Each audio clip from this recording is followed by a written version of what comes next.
Shalom, selamat pagi anak-anak. Jumpa lagi dalam devotion pagi hari ini bersama Saweki dan Sergenta akan memandu kita bersama-sama untuk memuji Tuhan. Saweki harap kalian sedang siap-siap di layar handphone kalian atau depan layar handphone kalian atau depan laptop kalian ya, untuk kita sama-sama memuji Tuhan pagi hari ini. Berikan yang terbaik buat Tuhan sebelum kalian belajar pagi hari ini. Mari kita berdoa sebelumnya.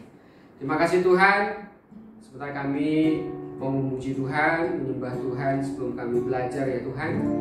Tuhan tolong berkati kami ya Tuhan dengan hikmat-Mu Tuhan, sehingga saat kami memuji Tuhan, kami memuji Tuhan dengan sungguh-sungguh, dan saat kami belajar, kami juga belajar dengan sungguh-sungguh. Terima kasih ya Tuhan. Bapa di surga, kami datang kepada Engkau ya Tuhan. Kami memuji kebesaran-Mu, kami memuji keajaiban-Mu dalam hidup kami Tuhan Yesus. Sebab Engkau Bapa yang baik, Engkau Bapa yang mengasihi kami ya Tuhan. Terima kasih Tuhan Yesus. Terima kasih Tuhan. Bapa,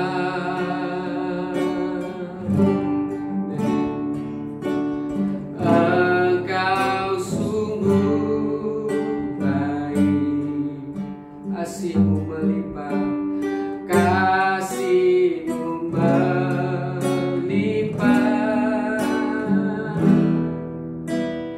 di hidupku.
Besar setiamu, anugerahmu besar bagi kami. Besar setiamu Tuhan. Terima kasih Tuhan. Amin, amin, amin Tuhan. Amin, amin Tuhan. Terima kasih Tuhan. Kami memiliki Allah yang setia kepada kami ya Tuhan. Ajar kami ya Tuhan, untuk kami juga setia kepada Engkau ya Tuhan. Hari lepas hari Tuhan, ajar kami terus menerus Tuhan, untuk kami selalu setia kepada Engkau. Dan kami percaya saat kami setia kepada Engkau, kami akan menikmati janji-janji-Mu dalam hidup kami. Terima kasih banyak Tuhan Yesus buat hari ini Tuhan. Kami boleh diberi kesempatan untuk memuji Engkau, menyembah Engkau, Allah yang hidup, Allah yang luar biasa. Terima kasih banyak Tuhan Yesus. Pagi ini kami mau dengar firman Tuhan. Berkati hamba-Mu yang akan menyampaikan firman-Mu ya Tuhan. Terima kasih Tuhan Yesus, dari awal, pertengahan, hingga berakhirnya firman diberitakan. Tuhan berkati anak-anak-Mu ya Tuhan, sehingga saat mereka mendengar, mereka boleh dilawat Tuhan. Mereka boleh diberkati Tuhan secara luar biasa. Terima kasih Tuhan Yesus. Di dalam nama Tuhan Yesus kami berdoa dan mengucap syukur. Haleluya. Amin.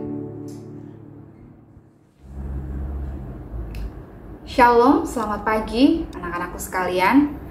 Di minggu keempat ini, tema firmannya adalah bersyukur, yang terambil dari ayat hafalan kita, yaitu dari 1 Tesalonika 5 ayat yang ke-18, yang berbunyi, bersukacitalah senantiasa, tetaplah berdoa, mengucap syukurlah dalam segala hal, sebab itulah yang dikehendaki Allah di dalam Kristus Yesus bagi kamu. Nah, untuk hari ini, dengan tema besar kita bersyukur, Nisanti akan memberi judul devotion pada hari ini adalah bersyukur atas keluarga kita. Banyak mungkin yang kalian merasa kurang bersyukur dengan keluarga yang dimiliki. Marilah kita belajar dari seorang tokoh Alkitab, ya, yang sudah kalian kenal pastinya, yaitu Yusuf. Ya, kita tahu bahwa Yusuf ini dia oleh saudara-saudaranya dibuang di sumur, begitu ya, dijual kemudian. Nah, apa sih yang melatar belakanginya ya? Mari kita baca bersama-sama firman-Nya ya. Di Kejadian 37 mulai dari ayat yang ke-2b sampai yang ke-4.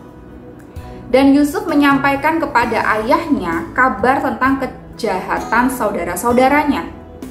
Israel lebih mengasihi Yusuf dari semua anaknya yang lain, sebab Yusuf itulah anaknya yang lahir pada masa tuanya, dan ia menyuruh membuat jubah yang maha indah bagi dia.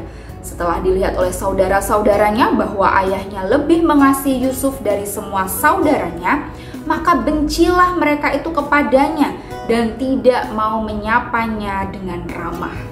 Ya, diawali dari sebuah kecemburuan ya, iri hati begitu. Tapi bukan karena kesalahan Yusuf. Yusuf ini mengabarkan kepada ayahnya tentang kejahatan saudara-saudaranya. Saudara-saudaranya berbuat jahat. Ya, memang ada ditambah lagi ya. Yusuf ini menjadi kesayangan ayahnya, tetapi juga ada alasannya. Yusuf ini lahir di masa tua ayahnya. Kita tahu bahwa ibu dari Yusuf ini Rahel, wanita yang paling dicintai oleh ayahnya, wanita yang paling dicintai oleh Yakub, oleh Israel. Ya, pastinya dikasihi gitu ya. Apalagi dia pengais bungsu, dia masih punya adik satu, Benyamin. Nah, kemudian apa yang terjadi? Yusuf, kalian kalau masih ingat ceritanya ya, dia punya mimpi ya, di sebuah mimpinya itu dia melihat saudara-saudaranya itu menunduk hormat kepadanya, dan dia menceritakan ke saudara-saudaranya. Ya pasti saudara-saudaranya, masa kita lebih hormat kepada adik kita? Ya, mereka tidak percaya dan lebih benci lagi kepada Yusuf, apalagi ketika Yusuf diberikan jubah maha indah oleh ayahnya. Ya, kemudian di Kejadian 37 ayat yang ke-11 dikatakan, maka iri hatilah saudara-saudaranya kepadanya, tetapi ayahnya menyimpan hal itu dalam hatinya. Ayahnya tahu, ya, tapi tetap disimpan dalam hati. kemudian bisa dirasa ya, mungkin karena ayahnya tahu bahwa Tuhan sampai memberikan mimpi seperti itu kepada Yusuf, berarti ada sesuatu yang besar yang Tuhan sediakan buat Yusuf begitu. Tetapi mereka belum tahu apa yang akan terjadi nantinya di masa depan. Ya, kita lanjutkan ceritanya ya. Nah, kemudian saat mereka begitu iri hatinya ya, di Kejadian 37 ayat yang ke-26 sampai 27, lalu kata Yehuda kepada saudara-saudaranya itu, apakah untungnya kalau kita membunuh adik kita itu dan menyembunyikan darahnya? Marilah kita jual dia kepada orang Ismail ini. Tetapi janganlah kita apa-apakan dia karena ia saudara kita, darah daging kita. Dan saudara-saudaranya mendengarkan perkataannya itu. Kita tahu setelah ini kisahnya ya. Yusuf dijual, kemudian dia hidup di Mesir, dia ada di rumah Potifar, dia di penjara ya. Kemudian sampai dikatakan ya, Kejadian 39 ayat ke-23. Waktu dia di penjara nih, dan kepala penjara tidak mencampuri segala yang dipercayakannya kepada Yusuf, karena Tuhan menyertai dia dan apa yang dikerjakannya dibuat berhasil. Kita tahu ya, kemudian dia berhasil, dia sampai dipercaya oleh kepala penjara, dia bisa menerjemahkan mimpi Firaun, sampai dijadikan pemimpin di Mesir ya. Kemudian di Kejadian 41 ayat yang ke-41, selanjutnya Firaun berkata kepada Yusuf, singkat cerita ya, dengan ini aku melantik engkau menjadi kuasa atas seluruh tanah Mesir. Wow, Tuhan menyertainya, dan tetap kemudian Tuhan menetapkan dia ya menjadi seorang penguasa atas Mesir di bawah Firaun tentunya. Tapi dia percayakan semua pengelolaan negeri itu kepada Yusuf ya, sampai akhirnya ada satu masa di mana terjadi kelaparan hebat. Dan kita lihat di Kejadian 42 ayat yang ke-21. Nah, mereka berkata seorang kepada yang lain, betul-betullah kita menanggung akibat dosa kita terhadap adik kita itu, Yusuf maksudnya ya. Bukankah kita melihat bagaimana sesak hatinya ketika ia memohon belas kasihan kepada kita, tetapi kita tidak mendengarkan permohonannya. Itulah sebabnya kesesakan ini menimpa kita. Ya, saking kelaparan hebat itu melanda negeri itu, sampai mereka bingung, mereka punya harta tetapi tidak bisa mendapatkan gandum untuk makan. Nah, sekarang Miss Santi ajak kalian untuk membayangkan tidak hanya kejadiannya, tetapi bagaimana perasaan si Yusuf ini. Apakah kalian pernah mengalami sampai dibuang, dijual saudara kalian ya, kepada bangsa lain? Seharusnya bukankah Yusuf ini sampai benci banget begitu ya? Nah, saat akhirnya dia berkuasa dan saudara-saudaranya ini akhirnya mencari gandum ke sana kemari, lalu mereka mendengar bahwa di Mesir ada gandum dan mereka pergi ke sana. Mereka tidak sadar bahwa yang ditemui adalah Yusuf itu sendiri, bukan? Tetapi kalau kalian baca ceritanya ya, Yusuf itu tidak serta-merta langsung membuka tangannya kemudian berlari kepada kakak-kakaknya dan bilang, "Kakak, ini aku Yusuf." Tidak. Seperti ada memori di dalam dirinya ya. Sekalipun dia tetap takut akan Tuhan, dia teringat akan ayahnya, dia teringat akan adiknya, tetapi kemudian dia seperti bingung apa yang harus dilakukan. Ya, kita lihat di Kejadian 45 ya, nanti kita akan lihat. Dia kemudian seperti menyadari dengan serentetan peristiwa itu, dikecewakan, disakiti hatinya oleh saudara-saudaranya, dia bisa membuat kesimpulan. Ya, kita lihat apa yang dia katakan kepada saudara-saudaranya setelah dia mengaku kepada saudara-saudaranya, ini loh aku Yusuf.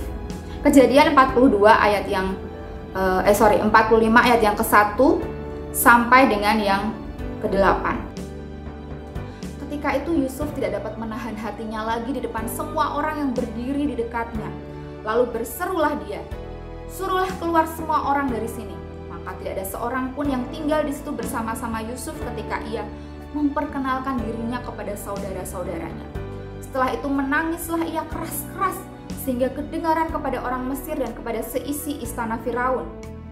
Dan Yusuf berkata kepada saudara-saudaranya, "Akulah Yusuf, masih hidupkah Bapa?" Tapi saudara-saudaranya tidak dapat menjawabnya sebab mereka takut dan gemetar menghadapi dia. Lalu kata Yusuf kepada saudara-saudaranya itu, "Marilah dekat-dekat." Maka mendekatlah mereka. Katanya lagi, "Akulah Yusuf saudaramu yang kamu jual ke Mesir." Tetapi perhatikan ya, sekarang janganlah bersusah hati dan janganlah menyesali diri karena kamu menjual aku ke sini. Sebab untuk memelihara kehidupanlah Allah menyuruh aku mendahului kamu. Karena telah 2 tahun ada kelaparan dalam negeri ini dan selama 5 tahun lagi orang tidak akan membajak atau menuai. Maka Allah telah menyuruh aku mendahului kamu untuk menjamin kelanjutan keturunanmu di bumi ini dan untuk memelihara hidupmu sehingga sebagian besar daripadamu tertolong. Jadi bukanlah kamu yang menyuruh aku ke sini, tetapi Allah. Ya, Dialah yang telah menempatkan aku sebagai bapa bagi Firaun dan tuan atas seluruh istananya dan sebagai kuasa atas seluruh Mesir. Dia bisa akhirnya membuat kesimpulan. Kamu tahu saudara-saudaraku, mungkin dia bilang begitu ya. Pada akhirnya aku menyadari bahwa semua ini adalah rencana Allah supaya aku mendahului kamu dan bisa menyelamatkan kamu. Jangan sesak hati, jangan menyesal. Ya, dia bilang, aku sudah menerima, aku memaafkan engkau karena sudah menjual aku ke Mesir. Kau bisa bayangkan kalau seandainya peristiwa Yusuf dijual ke Mesir itu tidak terjadi, maka kelangsungan bangsa Israel sekarang ini mungkin ya tidak ada, karena sudah mati di tengah bencana kelaparan. Ya, mungkin di antara kalian saat-saat ini banyak sekali merasa ya kurang bersyukur dengan keluarganya, tidak merasa bahwa ada damai, ada sejahtera di antara keluarga maupun di antara saudara-saudara kalian. Saat ingatkan yang namanya keluarga itu bukan hanya sekedar bicara tentang kaitan darah, tapi juga orang yang tinggal bersama dengan kalian, orang yang memelihara hidupmu. Cobalah renungkan, pasti ada satu yang bisa kalian syukuri di dalam keluargamu itu. Beberapa waktu lalu Misanti visitasi ya di beberapa rumah kalian. Misanti lihat keluarga-keluarga yang betul-betul dijagai hidupnya oleh Tuhan. Mungkin ada keluarga yang sedang kesulitan finansial di tengah bencana pandemi seperti ini, tetapi mereka bersyukur karena masih sehat. Ya, mereka bahkan memelihara ternak lele begitu ya, menanam sayuran sendiri. Mereka buat segala sesuatu supaya bisa bertahan hidup, dan mereka bersyukur. Kalian bersyukur kamu masih sehat. Mungkin ada yang berkelimpahan, tetapi kurang damai sejahtera. Tetapi pasti kan ada yang bisa disyukuri. Mereka tidak berkekurangan. Ya, coba renungkan di keluarga kamu. Pasti ada yang bisa kalian syukuri. Ya. Kemudian tentang orang tua kita. Apa yang saat ini kita rasakan atas mereka? Apakah benci, kecewa? Hati-hati tadi keluarga Yusuf ya, saudara-saudaranya iri hati. Dulu Misanti waktu kecil merasa, aduh, orang tua itu pilih kasih. Tapi setelah Misanti dewasa, Misanti mengerti orang tua itu tidak pilih kasih, tetapi memberikan perhatian, memberikan atensinya, yang memberikan fokusnya, memberikan kasih sayang itu sesuai porsi anaknya masing-masing. Karena masing-masing kita punya bahasa kasih yang berbeda. Karena itu orang tua memperlakukan kita sepertinya berbeda-beda. Tapi di situ kita harus bersyukur bahwa kita masih punya orang tua. Ada dari kalian ya, misalnya belajar luar biasa, sudah tidak punya orang tua, tidak punya ayah, tidak punya ibu, tapi tetap memancarkan kedamaian Tuhan ya, damai sejahtera itu luar biasa sekali. Mari anak-anakku belajar bahwa keluarga kita itu adalah our core support system ya. Inti dari support system kita.